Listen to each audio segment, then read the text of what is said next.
শুধুমাত্র ছেলের ফ্যামিলির জন্য হাজার হাজার বিয়ে নামক সুন্দর সম্পর্কে নেমে আসে বিচ্ছেদ নামের ভয়ঙ্কর দুর্ভিক্ষ। এখন আমাদের সমাজে ভালো ফ্যামিলি বলতে অনেক কম।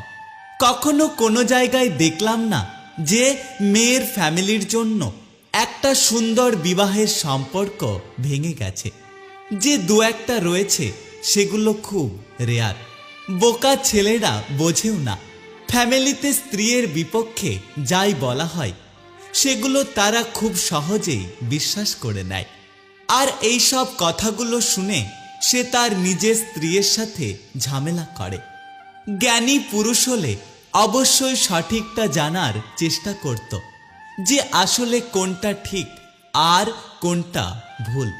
কিন্তু নির্বোধ পুরুষ একতরফা কথা শুনে বাড়িতে গিয়ে স্ত্রীর সাথে ঝামেলা করে। তারপর এই ঝামেলা একটু একটু করে বাড়তে বাড়তে একসময় গিয়ে বিচ্ছেদের রূপ নেয়। তবে এই পুরুষগুলো হাজার বছর পরে গিয়ে হলেও বুঝতে পারে যে তার সম্পর্ক ভাঙার পেছনে তার ফ্যামিলি দায়ী ছিল। তখন আর করার মতো কিছুই থাকে না। শ্বশুরবাড়ির ফ্যামিলিতে যখন ঝামেলা হয় তখন বারবার মেয়ের ফ্যামিলি মেয়েকে শিক্ষা দেয় যে জীবনটা এরকমই, মানিয়ে নিতে শেখো।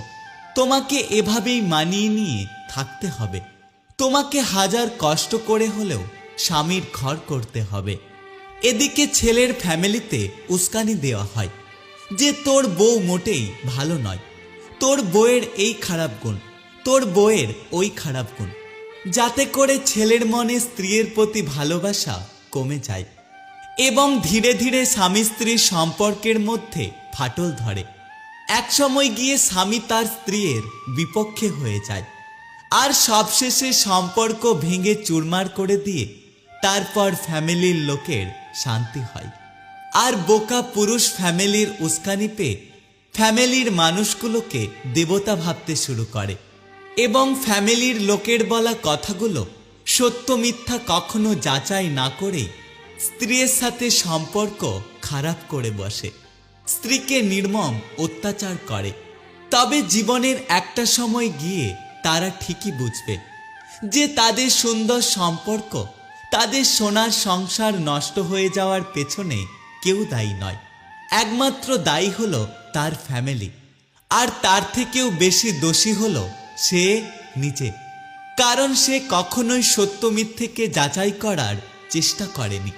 সে সবসময় তার স্ত্রীকে মিথ্যেবাদী এবং তার ফ্যামিলির লোককে দেবতা মনে করেছে। তখন আফসোস করলেও আর কিছুই করার থাকবে না। প্রতিটা পুরুষকে বলতে চাই, বিয়ে তখনই করুন যখন ফ্যামিলি এবং বউ দুজনকেই সুন্দর করে মেনটেন করার ক্ষমতা রাখতে পারবেন। দুজনেরই দায়িত্ব আপনি পালন করার ক্ষমতা রাখতে পারবেন। ন্যায় এবং অন্যায়কে বুঝতে শিখবেন। কে সত্য বলছে আর কে মিথ্যে বলছে, এই দুটো কথার মধ্যে আপনি পার্থক্য করতে পারবেন এবং সত্য মিথ্যে যাচাই করার পর আপনি সঠিক বিচার দেওয়ার ক্ষমতা রাখতে পারবেন। যদি মনে করেন যে দুজনকেই আপনি সুন্দরভাবে রাখতে পারবেন, দুজনকেই সঠিক বিচার দিতে পারবেন, দুজনকেই মেনটেন করা আপনার পক্ষে সম্ভব, তাহলেই আপনি বিয়ে করুন।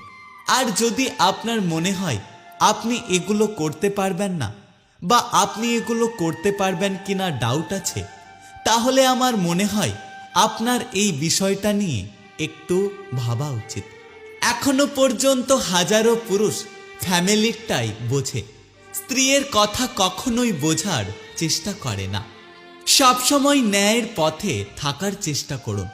ফ্যামিলি বা স্ত্রী কারোর সাথেই কখনো অন্যায় করবেন না। দুজনকেই দুজনের প্রাপ্য দেওয়ার চেষ্টা করুন। দেখবেন আপনার জীবন অনেক সুন্দর হবে। অন্যের কথায় স্ত্রীকে কখনো চালাবেন না। অন্যের কথায় কখনো স্ত্রীকে মানসিক আঘাত করবেন না। অন্যের কথায় কখনো নিজের স্ত্রীকে নিজের থেকে দূরে সরিয়ে দেবেন না।